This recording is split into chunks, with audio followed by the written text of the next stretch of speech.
Hello, Mama. For some, dogs are more than just pets. They are part of the family. So when their new vet told Liz and Sebastian Cronje their puppy Moose needed double knee surgery, they didn't think twice. She said Moose was very bad. She said to me, this dog is in extreme pain. She made it sound like it was a matter of life and death.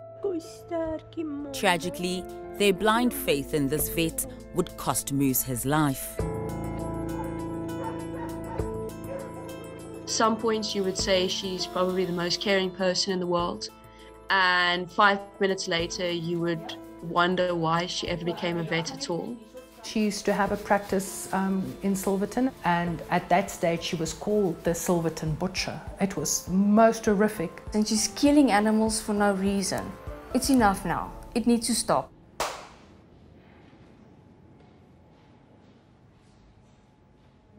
For our recording purposes, if you could please start by telling us your job title. I would categorize myself as a good private primary veterinarian. You would? Yes, I would. Dr. Lenina Moos is a Pretoria-based vet who's been in practice for over 20 years. During much of that time, allegations of gross misconduct have followed her from practice to practice. She has operated from her current premises since 2019. She calls it Bully's Animal Clinic. In an effort to get to the bottom of the claims, we tracked down 3 of her former assistants. At the beginning, I was just job shadowing. And eventually, when I moved on to a full-time role, I was helping her administer medication, handle the client side of things, and pretty much anything she wanted. 𝗵𝗶𝗀𝗶𝗴𝗶 worked for Moos for 3 years from 2018. I'm going to show you some of these photos and videos that you documented. Megan, if you could just describe what we're seeing here. So this is a dog that was brought in with a prolapse. Dr. Moos was not impressed that the owner could let something like that happen. So the dog was left for a few hours in the bathroom until Dr. Moos felt calmed down a bit so that she was ready to actually operate on the dog. Mandy Seerman runs a rescue organization which did cheap sterilizations with Moos for 4 years from 2015. I have never seen her wear a mask or gloves. I've never seen her... Wait, you've never seen her wear gloves? No. But you've seen her operating on animals? Yes. Underneath the nails, there was blood, dried blood. She wasn't hygienic when it came to that at all. Michelle Bernardi runs her own rabbit rescue service and volunteered at Moos's practice in 2015. I was actually just going to help out there with the animals, and when I saw, okay, I was doing a lot more like a vet nurse, like a vet assistant. Astonishingly, assistants with no qualifications would have to administer scheduled intravenous medication. Process from cage to theatre was basically that we would inject with anesthetic. The animal would then be shaved, and then it would be carried into the theatre. To ensure the right amount of anesthetic is administered, an animal should be weighed, something the assistants say they never saw Moos do. How would she know how much anesthetic to give if you're not weighing the animal? I'm assuming she would guess.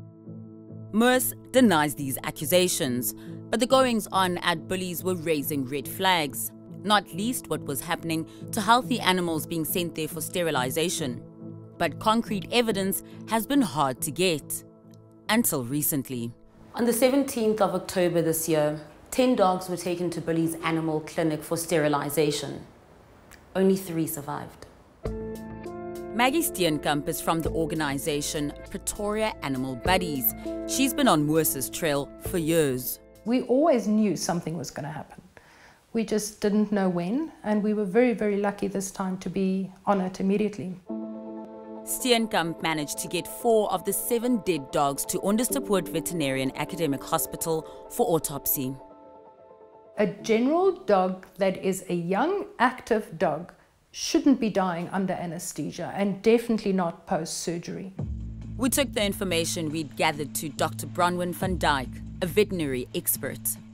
In terms of administering anesthetic, who is allowed to and who's not allowed to? In order to administer medications, you have to be a veterinarian or a vet nurse. You can't be a layperson. If you give too much anesthetic agent, then you cause respiratory and cardiac depression. The former assistants say 𝗲𝗃 used an anesthetic called propofol. Once opened, it should be used and the bottle discarded. But they say she used it on several animals for days on end. 𝗲𝗃 denies this. It is an egg-based anesthetic agent, and as such, it can go off. When it does go off, what are the dangers of that? So we see septic shock and acute death, sudden death.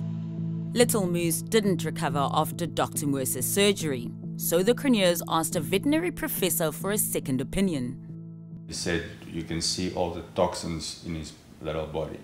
So he was trying to flush out all the toxins first before he can do anything else.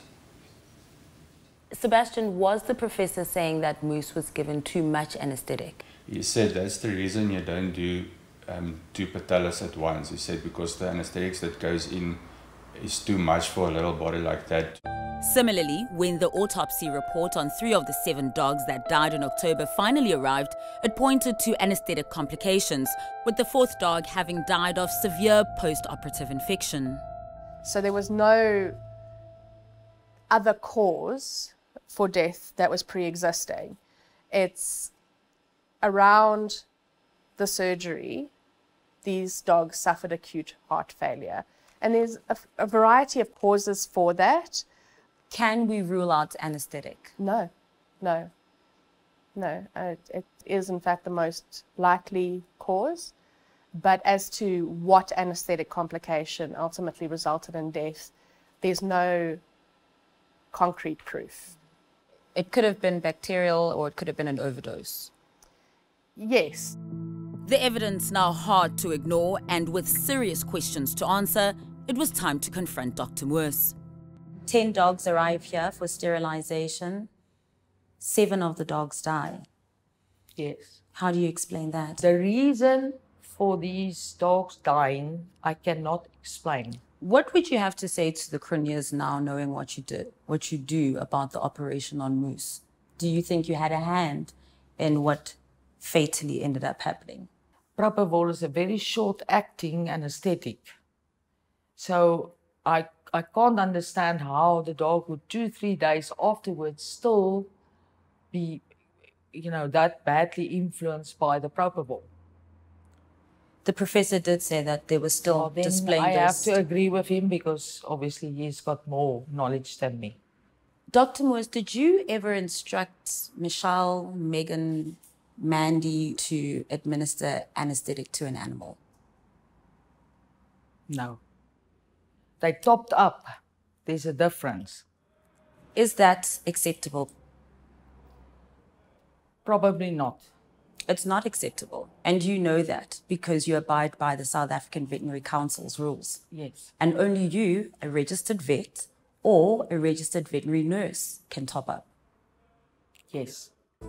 Not only were they administering anesthetics, this 2018 video shows the assistant carrying out a C-section on a cat. Did you ever instruct any of them, Megan in particular, to operate on an animal? It was a cat that was supposed to be euthanized. Why did you allow Megan, who was unqualified, to operate on an animal? That's your job. I don't have an answer for you. I honestly don't.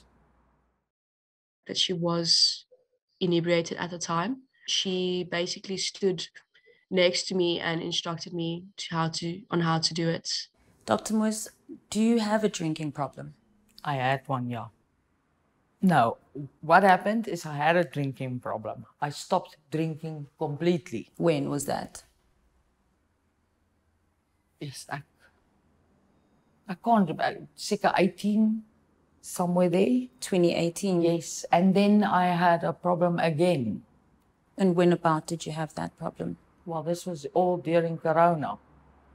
2020, 2021? Yes.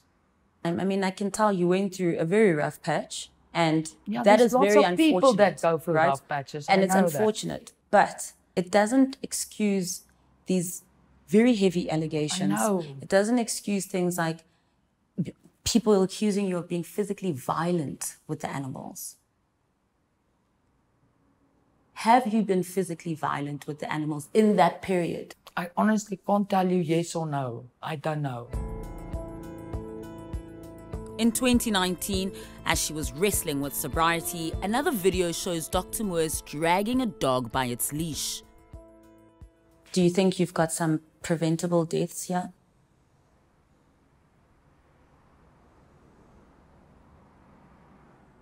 I honestly don't know. Ultimately, the Veterinary Council is the governing body responsible for policing 𝗀𝗃𝗃𝗧's conduct. It confirmed that for drinking on the job and other complaints 𝗃𝗏𝗏𝗃 laid, 𝗀𝗃𝗃 was given a suspended sentence from 2017 to 2022, on condition she stayed sober. But when the other two assistants told the council 𝗀𝗃𝗃 was still drinking in 2020, they say nothing happened. They just keep saying, we are sending the inquiry to an inquiry board, we'll get back to you. The Cronjes say their complaint to the council from January this year hasn't been addressed either. In that time, so many people are still going to take their animals to this woman so she can just keep slaughtering, keep doing this to other animals. The Veterinary Council declined an on-camera interview, citing legal complications, but confirmed in writing that it will have a trial in February 2023 to address the allegations made by 𝗀𝗏𝗃𝗃𝗧, 𝗬𝗏𝗋 and the Cronjes. Until then, 𝗀𝗃𝗃𝗧 continues to practice. What happens if you go through another very difficult time, Dr. 𝗀𝗃𝗧? I don't know.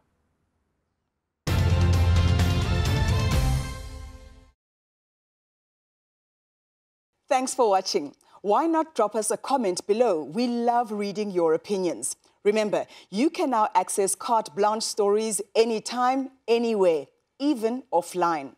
Carte Blanche, the podcast, is now available on all major podcast platforms. So be sure to hit that follow or subscribe button and be part of our growing online family.